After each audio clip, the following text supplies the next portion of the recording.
Well, good morning, folks. We had a bunch of severe weather move through Texas, the Dallas area yesterday, Oklahoma.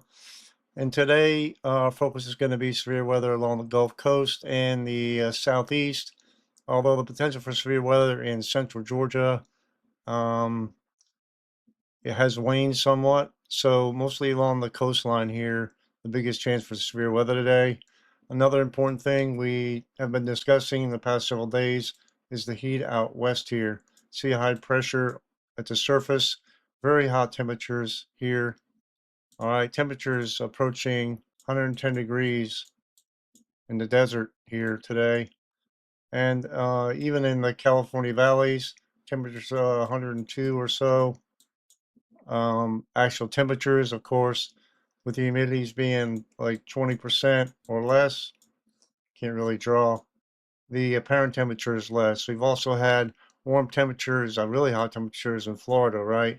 But it looks like we get some cloudiness and storms today. With this high pressure, though, still in control down to the south, we have this flow this way, right? So kind of unusual flow pattern right now for Florida. And up to the north, we have fire weather conditions today as a cold front's pushing through. High winds, dry weather could lead to fire danger today and tomorrow across the northern high plains. And we got some freeze products for the northern U.S. again in the upcoming days with some cooler weather as a cold front pushes through, right? So to start with, we're going to start with the severe weather potential. And you can see the shortwave trough here moving through the base of the trough moving through the southern U.S. today. And then I'll push eastward here as a cold front pushes through. And severe weather along the coast today and Gulf Coast as well. To start off with, I want to review the current hazards here. You can see where our severe weather threat is moving. It's moving offshore this morning. We have some severe thunderstorm watches and different warning products here, especially marine warning, special weather statement. Severe thunderstorm watch still back here in Corazon Springs, just in parts of Texas here, as these storms move off the coast this morning into the east. Some dense fog advisory along the Gulf Coast, Gulfport, Mississippi, um, Franklin, Frank, Covington, Franklinton, Louisiana, and parts of southwestern Alabama, and some fog also in northeastern Florida, southeastern Georgia, with some showers up here in Tennessee, Kentucky, Virginia, West Virginia.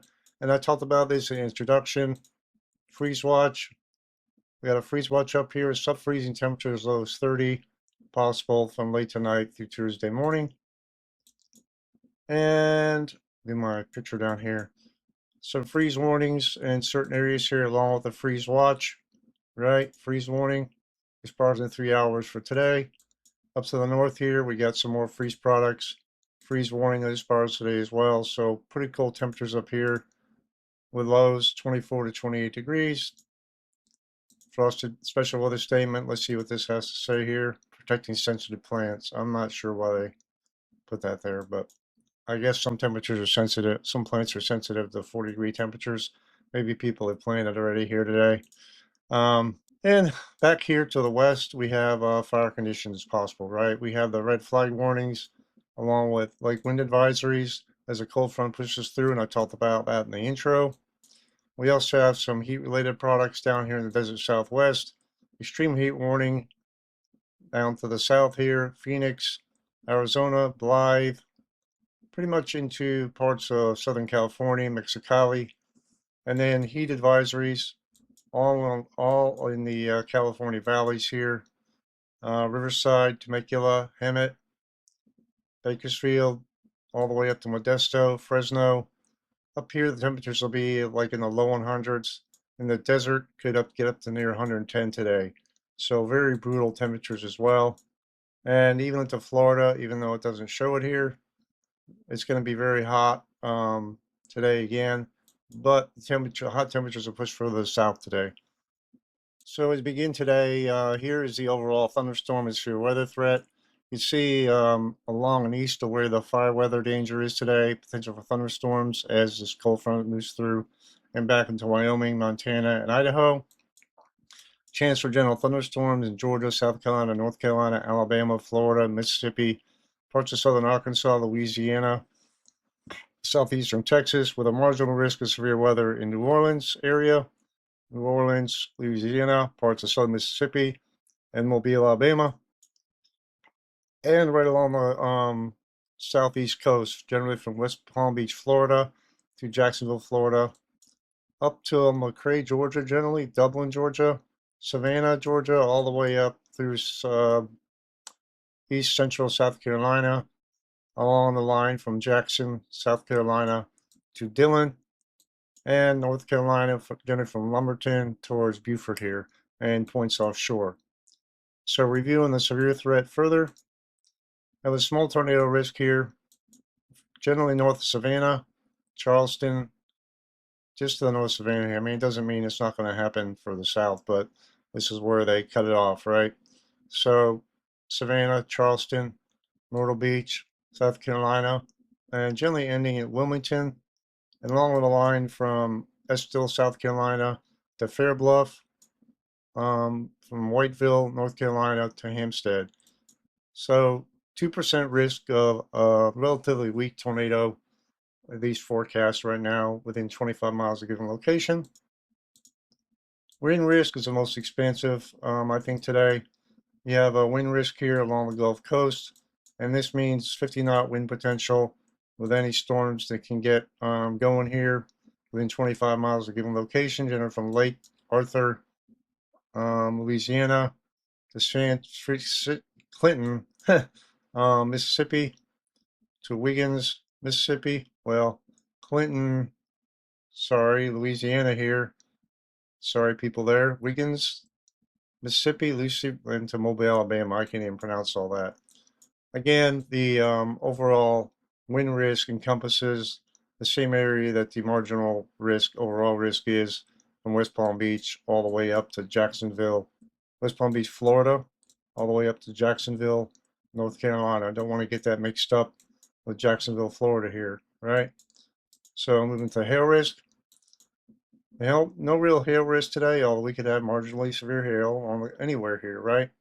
The highest risk, although not very high, is from West Palm Beach, again, Florida, to just to the south of Jacksonville, North Carolina, and points inland, generally in the same area, just to the west of McRae, Helena, in Georgia, just to the east, excuse me, near Orangeburg, South Carolina, to Burgar, North Carolina here. As far as excessive rainfall or heavy rain potential with flooding, there is a marginal risk here along the Gulf Coast, generally from Beaumont, Texas, to DeRidder, never heard of that place, Louisiana, towards Woodville, Mississippi, Purvis, Leakesville, and part through Mobile, Alabama, again toward Pensacola, Florida.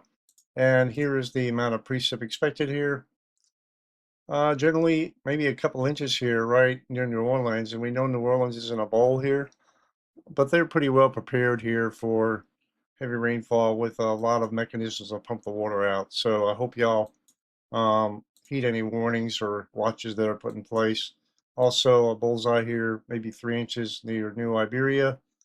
That doesn't mean exactly that's what's going to happen. It's just a forecast. You move further east here, not expecting really heavy rain in Georgia, with the exception maybe some along the Gulf Coast, especially along the eastern shores and up into parts of the higher terrain of the Appalachians today. Up to the north here, maybe some heavier rain up, and maybe in just to the north of the UP here, but not that high. Potential quarter inch maybe at the most. As far as fire weather today, you can see the highest risk is here with a critical fire risk in the red area, elevated fire risk in other areas. So this means the relative humidities will be very low, gusty winds, and high potential for fire danger and wildfire from spreading with the high winds and low humidities and dry fuels, right? So tomorrow, there's still an elevated fire risk for the south and east here. North Dakota, South Dakota, parts of Nebraska, Iowa, and Minnesota. And so that's really important because, like, you don't want to burn, right? Please don't. Be safe and smart out there, and contact your local Forestry Commission and get some advice on burning if you even think about it, but I wouldn't, right? So, all right. So what I did here, I had the future radar on the left, 500 millibar vorticity on the right here. This is starting off today at 3 p.m. Showers and storms pushing through the northeast as a surface cold front moves to the south. You can see that the front is kind of washing out here in the southern edge. The short wave is back here. I'm 850 millibar vorticity. Let's go to 500. See the trough is way back here. Cold front's already pushing offshore here. Maybe a little surface low will develop offshore somewhere here today. All right. You see the convection is mostly confined here to the Charleston, to the South Carolina coast, North Carolina, and just some general rainfall up to the north here. And then we get back to along the Gulf Coast here. You see where the largest amount of convection is, right? And maybe some scattered storms back to the west here in central Georgia, but at least right now, not really expecting much here in central Georgia so far, according to what I'm seeing now. This short wave will move through, and I'm going to zoom back out. You see the radar on the left, short wave on the right. Storms really get going as we get in the overnight hours into Tuesday morning. Southern Georgia will get some rainfall here, maybe some severe weather along the Gulf Coast here. Not the Gulf Coast, the Florida coastline near Jacksonville, Brunswick, Tallahassee, and a pretty strong line of storms, maybe moving through Tampa early in the morning here. Maybe some strong storms in the Orlando area as we get to the afternoon. This shortwave is pretty potent here as it moves through, tapping into the best dynamics, instability, things like that. Much needed rain here all the way to Florida through the day. It's going to be a soaker here tomorrow. I wonder if they might have an excessive rainfall outlook here for this. So this is Wednesday at 2 a.m. So we still have storms all along the Florida coastline and maybe some along the southeast coast as well. But going back to review this, it looks like this cold front is going to move through and wash out any chance of much needed rain here in northern, central, and south central Georgia. So the biggest winners for rainfall is along the Gulf Coast and parts of Florida here, which they need it. And it's going to cool the temperatures off here, although it'll be overnight, so it won't impact the sun nearly as much. And what looks like maybe you get a surface low developing down here. I don't know. If it is, it's a weak one. So that's the overall flow pattern for today and tomorrow and into Wednesday. What's expected here. As far as temperatures today for the nation, let's start in the southeast. Overall 60s and 70s to start with. Warming up quite a bit here. One more day here. Most of Florida 90s. Maybe along the coast we'll get some sea breeze this afternoon. All right, and let's look at the apparent temperature today from National Blended Models, just so we see that. Hottest temperatures, apparent temperatures will be down here in southern Florida. So not nearly, well, yeah, 90s, near 100 degrees in Sarasota. Sorry about that, had the wrong product here. So still getting very hot here. Okay, even in Daytona Beach, approaching 100 degrees as it feels for you. Even in the 90s here, Savannah, Brunswick, Tallahassee, Florida. All right, going back to temperatures. The southeast cooling off overnight tonight. See, getting to the lower 50s up in North Georgia. And we go to the north here. Today for the northeast, 50s and 60s. Cooling off nicely in the evening hours, overnight hours. Getting to the 40s and 50s tonight. And you see in the central U.S., we're at 1 a.m. here. North central U.S. still in the 60s and 70s. So today, you see how hot it's going to get by like 7 p.m. Eastern, which is 6 p.m. Near 90 degrees here in parts of South Dakota and Wyoming, which is anything along the front range of the Rockies here, 70s and 80s. Get down to southern part of South Central U.S. and southern U.S., 70s and 80s today. All right, as far as lows tonight, 60s and 70s with some 50s up to the north. Chicago area, International Falls 50, Cincinnati 50 tonight. In the overnight hours in the desert southwest, Mexicali, 90 degrees. We go back and look at the temperatures for the day in the desert southwest. Temperatures approaching 110 here. Zoom in a little bit. You can see the hottest temperatures: Mexicali, Yuma, Phoenix, Bullhead City, Las Vegas 102, Palm Springs 106. Now we look at apparent temperature, national weather models, 90s here, 93 up towards Chico, hotter here in the Fresno area. Actual temperatures near 100. All right, moving up to the north, actual temperatures will get in the 70s and 80s, even up, with the exception of maybe northern Washington State here. We get into the evening hours, 2 a.m., right? Still 80s and 90s here in the desert. Crazy, man. Wow. Up to the north here, maybe in the freezing area, freezing up in the higher terrain, but still above freezing here. Snowmelt ongoing here. Even up in the Washington State and Oregon in the 60s. So high pressure firmly in place out west here. We can continue to bring hot temperatures and move further east in the days to come.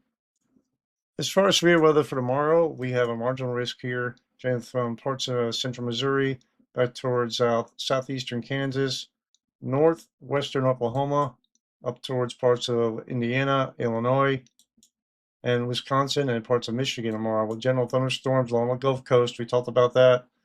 Even into Arizona, which would be nice, right? We get some rainfall out here to turn off the heat for a little while.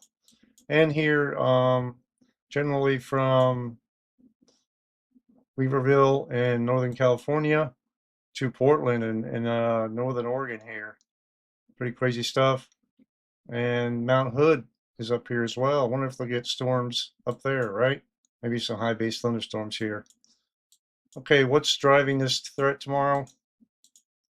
Small tornado risk here down into parts of northwestern Oklahoma, southeastern Kansas, and extreme eastern western northeastern Oklahoma, sorry, southeastern Kansas, and extreme eastern Missouri tomorrow.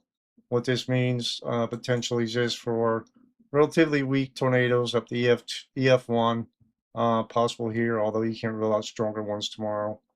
Quite a small area here within 25 miles of a given location. Wind risk encompasses most of the marginal risk here, and we talked about these areas a minute ago, and this is a 5% wind risk. So back to tornado risk, this is 2%, okay? I know it's kind of confusing with the different colors here. 5% wind risk and a 5% hail risk here, and this encompasses a little part of the area and cuts off the eastern part of the area where the steepest lapse rates are and things like that. Usually the western part of these outlooks are where you get the highest hail potential. So, we'll have to monitor this in the coming days and see if there's into tomorrow and see whether there's any changes. But this is the outlook for right now. And you can see what's driving this, right? The severe threat up here. We got another surface low development as a trough digs down here a little bit. Cold front pushed in the south and east. Surface low developing here, moving the south and east, right? We're going to cold front through. Maybe some snow on the back. Well, the northern edge of this, not the back side. Northerly flow on the back side of this. Maybe some storms moving through. This is Tuesday, 12 p.m. Now you get some maybe snow showers up here in the Sault Ste. Marie, possible. But general, not looking at too many rotating storms here. Let's take a look real quick. Severe weather parameters. Not get too much in the weeds here. Go back a little bit. If we do get some, rotating storms, the best potential is back here in the central U.S., but looks like mostly a wind and hail threat. Wind threat, if anything, mostly overrunning precip here as this system moves to the south and east, right? And remember I talked about Florida here, potential for severe weather. I think honestly, you have a better potential for severe weather here tomorrow than up there. But let's take a look again at the severe outlook. I'm going to look at this one more time. Just a general chance for thunderstorms down here. I'm kind of surprised they don't have this outlook. Look like some stronger storms, at least according to HRRR here. We'll see if they update this, right, with a better risk. Upgrade this at some point. I think they might. Back here in Arizona, you see these storms in the evening hours, maybe get going, high base storms, as you get some flow coming back up this way in the higher terrain. And according to the HRRR, we don't see a lot going on here in this outlook area, but you see some showers up here just to the west, east, excuse me. So we'll have to see what happens with this tomorrow, and stay tuned for that. So as this cold front pushes through the east, this is the day 3 outlook, which is Wednesday for severe weather. A large thunderstorm risk: Colorado, Oklahoma, Louisiana, Texas, New Mexico, Colorado, like I said, Wyoming, Utah, Montana, Ohio, and Oregon. Georgia, Florida, parts of Alabama, South Carolina, North Carolina, Virginia, Kentucky, Ohio, with a bullseye potential for severe weather in the West Virginia area, Pennsylvania, Ohio Valley, generally in parts of the Mid-Atlantic, really, right? And margin like tornado, not tornado, getting ahead of myself.